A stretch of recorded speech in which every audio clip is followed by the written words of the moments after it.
ओम तत्सत। क्या संसार में कोई ऐसा उपाय है जिससे व्यक्ति सदा सुखी रहे, सदा प्रसन्नचित्त रहे? तो जी हाँ, है।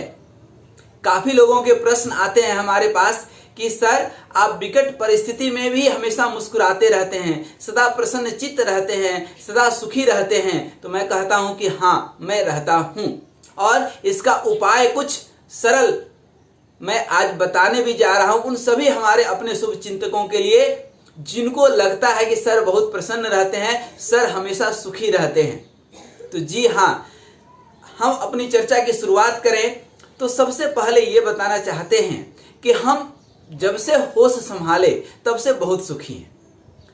कभी कोई दुख नहीं आया और आपको भी जीवन में अब दुख नहीं आएगा यदि इस पूरे वीडियो को आप 10 से 15 मिनट का यह वीडियो आप थोड़ा सा समझ लेते हैं, मेरी भावना को आप यदि समझने की कोशिश करते हैं और थोड़ा भी समझ में आगे, जितना परसेंट समझ में आएगा उतना परसेंट आप सुखी हो जाएंगे। 0% समझ में आएगा 100% दुखी रहेंगे, 50% समझ में आएगा 50% दुखी रहेंगे, 100% समझ में आएगा 100% आप सुखी हो जाएंगे। जितना समझ में आएगा उतना सुख आएगा। तो लीजिए हम अपनी चर्चा की शुरुआत करें, जीवन में हमेशा सुखी कैसे रहे। तो सबसे पहले तो हम ये समझें कि यह संसार भगवान की लीला है। यह संसार जिसमें कोई सार है नहीं, वस्तुतः यह महज एक भगवान की लीला है और गीता का जो है सार हर घर में लगा हुआ है। रोज हम पढ़ते हैं कि जो हुआ अच्छा हुआ, जो हो रहा है अच्छा हो रहा है और जो होगा वह भी अच्छा होगा। तो प्रथम सबसे पहला, कम से कम हम 5 तो बताएंगे। तो पहला आप ये समझ जाइए कि हम जो है सबसे पहले तो ये समझ जाइए कि जो हुआ वो हमारे साथ बहुत अच्छा हुआ, जो अभी हो रहा है बहुत अच्छा हो रहा है और जो होगा वह भी बहुत अच्छा होगा। कहने का मतलब यह है कि हम हमेशा हमेशा के लिए एक सकारात्मक दृष्टिकोण अपना लें, जो भी हो जाए। पहला चीज। दूसरा तत्व कि ये संसार है, कभी सुख आएगा कभी दुख आएगा। एक गाड़ी का पहिया है, कभी सुख वाला ऊपर आएगा कभी दुख वाला नीचे जाएगा, कभी दुख वाला ऊपर आएगा सुख वाला नीचे जाएगा। संसार है, आपकी संस्कृति है। अब इसमें जो है सर्दी गर्मी, कभी बुढ़ापा, कभी रोग, कभी जो है मौसम खराब, इस तरह के परेशानी तो लगे रहेंगे। परिवार है, कभी आर्थिक तंगी आएगी। समाज में आप जीते हैं, कभी कोई अपमानित करेगा कभी कोई सम्मानित करेगा। तो ये दूसरा चीज ये समझिए। पहला चीज हमने क्या समझाया आपको कि जीवन में जो हुआ अच्छा हुआ, जो हो रहा है अच्छा हो रहा है, जो होगा वह भी अच्छा होगा। दूसरा आप मानकर चलिए कि दुख नहीं है, ये तो एक जो है प्रकृति की व्यवस्था है। इसको आप दुख मानेंगे तो हमेशा दुखी रहेंगे। गर्मी का समय है तो गर्मी लगेगी, ठंड का समय आएगा तो ठंड होगा, शरीर है तो जो है बीमारी होगी। तो इसको स्वीकार कर लीजिए। कुछ लोग स्वीकार नहीं कर पाते हैं और आप स्वीकार करेंगे तो ये समझिए कि आपकी लाइफ स्टाइल हो सकती है कि सुधर जाए, जीवन जीने का तरीका सुधर जाए। ये तो स्वाभाविक है। इसको आप समझेंगे कि ये दुख है तो ये दुख नहीं है। दुख तो वो है जिसको जो है आप समझ ही नहीं पा रहे हैं, जबरदस्ती का दुख बना लिए, तिल का ताड़। तो पहला कि जो हुआ, जो हो रहा है, जो होगा अच्छा होगा। अभी जो संसार की स्वाभाविक प्रकृति का नियम है, प्रकृति को पकड़ करके चलिए। अपनी प्रकृति अर्थात अपना नेचर, अपना स्वभाव प्रकृति से एडजस्ट कर लीजिए, ठीक है। दूसरा चीज। तीसरा चीज, सुनने की आदत डालिए। जिस समाज में आप रहते हैं बोलने वालों की कमी नहीं है। आप कहीं भी शहर में जाए, कहीं भी जाए तो स्पीकिंग कोर्स चल रहे हैं। कोई जर्मन लैंग्वेज सिखा रहा है, कोई इंग्लिश सिखा रहा है, कोई संस्कृत सिखा रहा है। बोलने के लिए सब सिखा रहे हैं, सुनने के लिए कोई नहीं सिखा रहा है। आप सुनने की आदत डालिए, मौन की आदत डालिए। शत्रुघ्न, राम के एक छोटे भ्राता, जिनका कहा जाता है कि नाम सुनते ही शत्रुओं का हनन हो जाए, वो शत्रुघ्न है। कैसे हो गए शत्रुघ्न? मौन रहते थे। 100 बोलने वाले को एक चुप रहने वाला हरा देता है। तो सुनने की कला डालिए। कैसे? समाज में, परिवार में, घर में यदि आप मुखिया का नेतृत्व प्रदान कर रहे हैं तो लोग बोलेंगे, शब्द रूपी जहर आपके अंदर डालेंगे।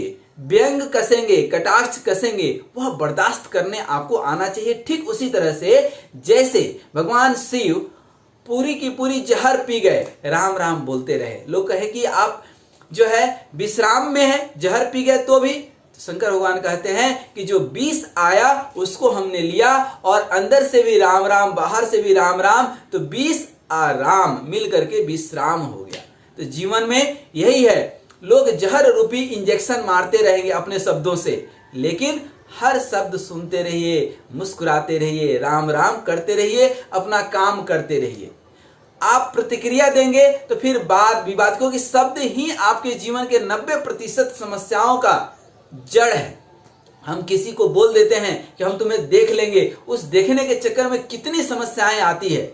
आप कभी स्वयं को सोच करके देखिएगा, आपके जीवन के 90% दैनिक समस्याओं का जड़ सिर्फ और सिर्फ क्या है? आपके शब्द है। आपको ऐसा लगेगा कि काश उस समय हम नहीं बोले रहते तो कोई झगड़ा, लड़ाई, वाद विवाद कुछ नहीं हुआ रहता। ठीक है, तो ये तीसरा है, सुनने की आदत डालिए। चौथा, शांत रहने की आदत डालिए, संयम पूर्वक आदत डालिए। हेल्थ, वेल्थ और हैप्पीनेस तीनों को सामंजस्य, क्योंकि शरीर भी स्वस्थ रहना चाहिए, सकारात्मक चीजों के लिए आपको प्रयास करना चाहिए। आप योग प्राणायाम नहीं करेंगे तो स्वस्थ नहीं रहेंगे, एक्सरसाइज जिम नहीं जाएंगे, स्वस्थ नहीं रहेंगे, अस्वस्थ हो जाएंगे। अस्वस्थ होने के लिए प्रयास नहीं करने हैं, स्वस्थ रहने के लिए आपको प्रयास करना होगा। ठीक है, उसी तरह से घर में यदि उजाला लाना है तो आपको लाइट जलाना पड़ेगा। लाइट नहीं जलाएंगे तो अंधकार तो स्वयं आ जाएगा, आपको अंधकार लाने की जरूरत नहीं है। तो सकारात्मक दृष्टिकोण, सकारात्मक विचार, सद्विचार और अच्छे किताब पढ़ने की आदत डालिए। जीवन में दो चीजें, या तो संतों का संग ले लीजिए या शास्त्रों को साथ में ले लीजिए। शास्त्र क्या है? जो अच्छे ग्रंथ हैं, और अच्छे ग्रंथ में मैं सिर्फ एक ग्रंथ की नाम लेता हूं और वह है श्रीमद् भगवत गीता। यदि आपको चाहिए हो तो कमेंट बॉक्स में आप अपना मेल आईडी डाल दीजिए, मोबाइल नंबर डाल दीजिए, मैं आपको श्रीमद् भगवत गीता का सॉफ्ट कॉपी भेज दूंगा। दूसरा यदि आप ग्रंथ पूछेंगे तो श्री रामचरितमानस, और तीसरा कोई ग्रंथ होता नहीं है, तीसरा कोई ग्रंथ नहीं है, मान लीजिए। अब पांचवा तत्व सुखी रहने का, कि जीवन में मित्रता आपकी जितनी भी है, एक या दो मित्र होते हैं। जैसे हमने बताया ना कि सदग्रंथ दो ही हैं, श्रीमद् भगवत गीता और श्री रामचरितमानस। दोस्त भी एक से दो होते हैं, इसके अलावा जो भी हैं जान पहचान के हैं। तो विश्वास करना हमारी कई बार मजबूरी होती है सभी के ऊपर, लेकिन सतर्कता के साथ। दुनिया में हर घर में नमक है कटे पे डालने के लिए, कटे पे नमक छिड़कने के लिए हर घर में नमक मिल जाएगा, लेकिन उसी कटे पे मरहम लगाने के लिए मरहम हर घर में नहीं मिलेगा। जो आपके बहुत अच्छे स्वाभाविक मित्र है, वो भी कई बार पड़ोसी, अर्थात आपको कांच का घर गिफ्ट करके पड़ोसी के हाथ में पत्थर दे देते हैं। दुनिया बहुत जालिम है, इसलिए ऐसे लोगों से बच करके रहिए, थोड़ा सा सतर्क हो करके रहिए। ऐसे लोग तो जीवन में आएंगे, दुष्ट प्रकृति के लोग आएंगे आपके जीवन में, लेकिन उनसे आप बच भी नहीं पाएंगे, लेकिन उनसे सतर्क तो रह सकते हैं। अब छठा तत्व जो मैं बताने जा रहा हूं वह है कि दिखास, छपास और बकवास से बचिए। ये हम पहले ही बता चुके हैं कि बकवास सारे, यदि कोई ज्यादा बोलता है तो आप समझिएगा कि झूठ ही बोलता है। कोई बोलने के पहले ही कसम खा लेता है, कसम से मैं सही बोल रहा हूं, 100% समझिएगा कि वो झूठ बोल रहा है। तो बकवास से दूर रहिएगा, कम से कम बोलिए, मौन अपनाइए, शब्दों को संभाल करके बोलिए। शब्द शब्द सब कहे, शब्द की शक्ति जाने बिरला ही कोई। एक शब्द घाव करे, एक शब्द मन हल्का करे। एक शब्द से किसी के आप दिल में उतर जाते हैं, एक शब्द उसी शब्द से किसी के दिल से उतर जाते हैं। तो यह जो है प्राकृतिक गुण है। तो कहने का मतलब मेरा था कि दिखावे की जिंदगी, दूसरे से कंपेयर मत कीजिए। जो आपके पास है, जितना में आप हैं, अरे जो नहीं है नहीं है उसका गम, जो है वो नहीं है कम, जो नहीं है उसका ख्वाब, जो है हमारे पास है वो लाजवाब। तो दिखावे की जिंदगी मत जीने की कोशिश कीजिए। एक दूसरे से कंपेयर मत कीजिए। आप जो है अद्वितीय हैं, बहुत यूनिक हैं।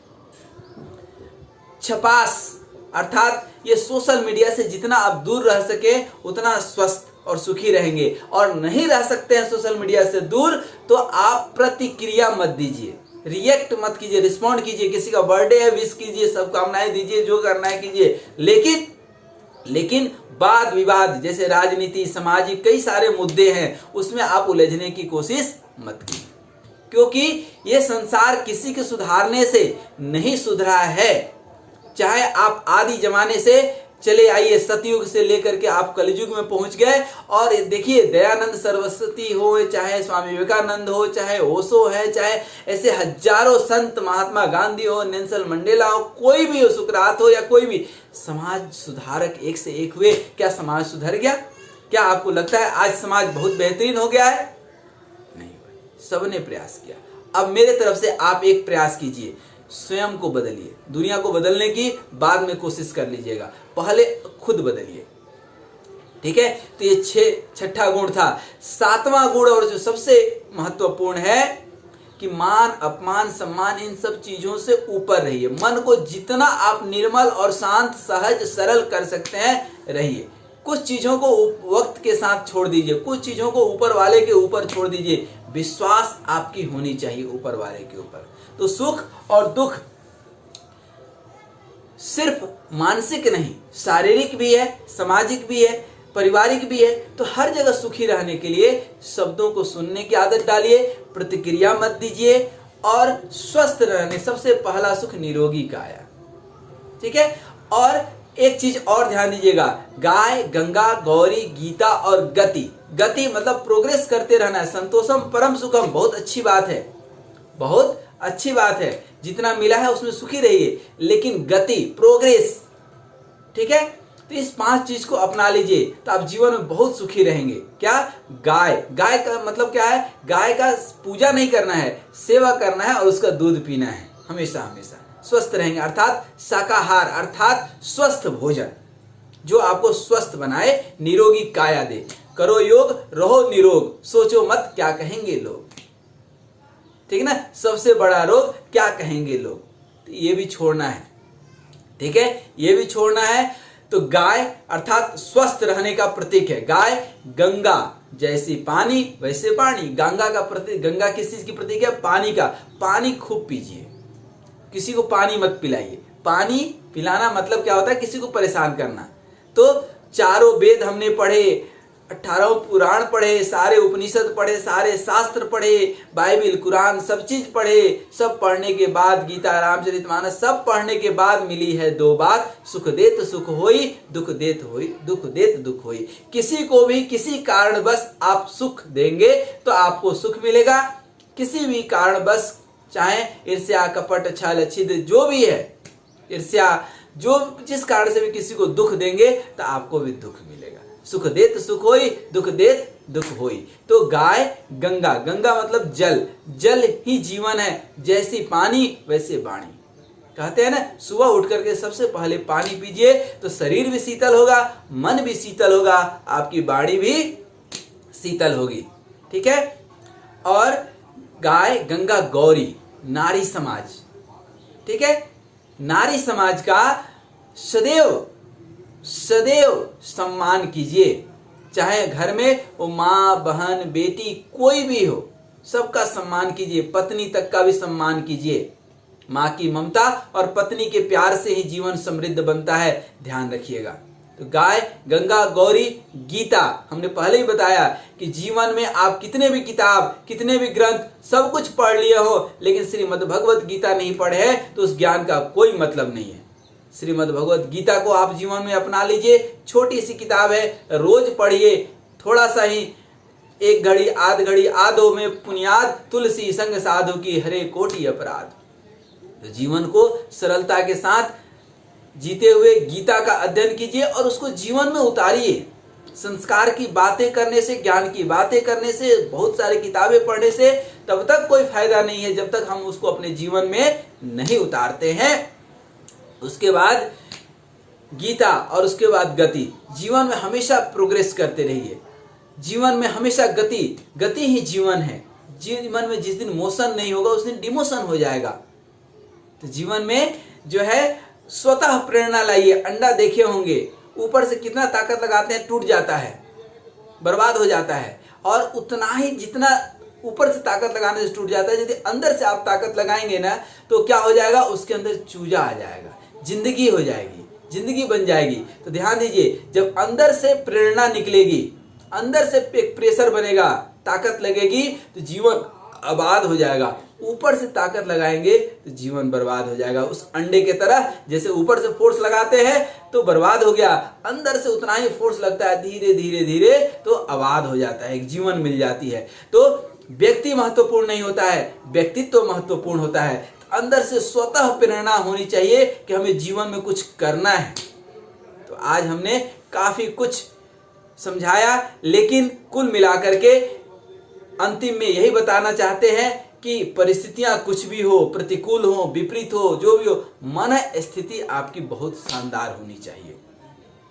जीवन में हमेशा सकारात्मक दृष्टिकोण से कि हम सदैव स्वस्थ हैं, हमारे साथ परमपिता परमात्मा का आशीर्वाद है, स्वयं हमारे हृदय में परमात्मा निवास करते हैं, हमारे साथ कुछ गलत हो ही नहीं सकता है।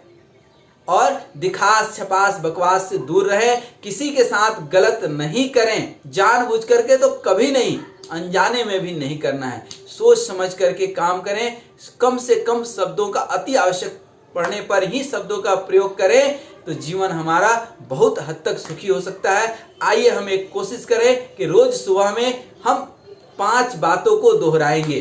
5 बात जाते जाते मैं बता देता हूं। सबसे पहला, सकारात्मक दृष्टिकोण, जो हुआ अच्छा हुआ, जो हो रहा है अच्छा हो रहा है, जो होगा वह भी अच्छा होगा।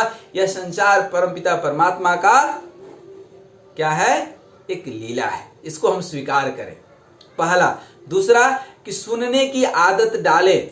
जहर 20 रूपी शब्द भी कोई आपको बोले तो 20 और उसमें राम जोड़ दीजिए, आप तो राम राम बोलते जाइए, जीवन में विश्राम रहेगा। और विश्राम आराम से ऊपर है, सुखी आप रहेंगे। दूसरा।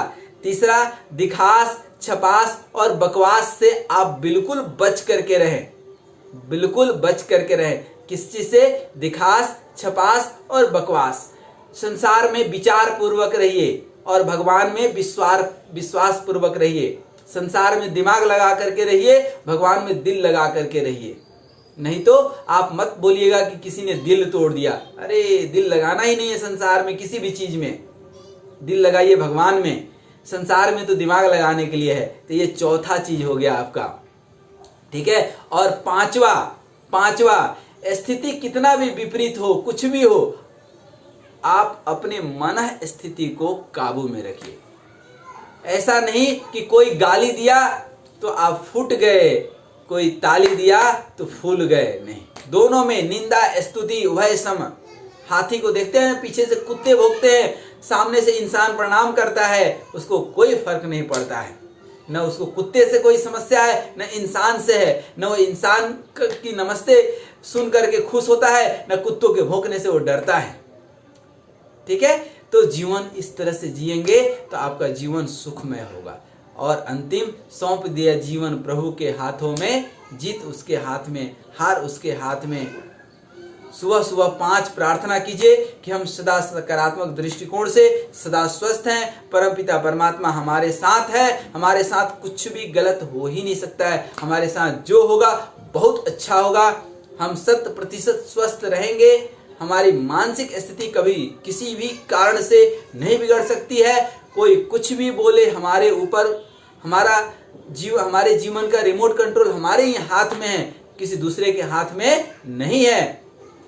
और अंतिम, कि परमपिता परमात्मा सदैव हमारे साथ है, हमें सन्मार्ग पर चलाए रखने के लिए तत्पर है, हम सन्मार्ग पे ही चलेंगे।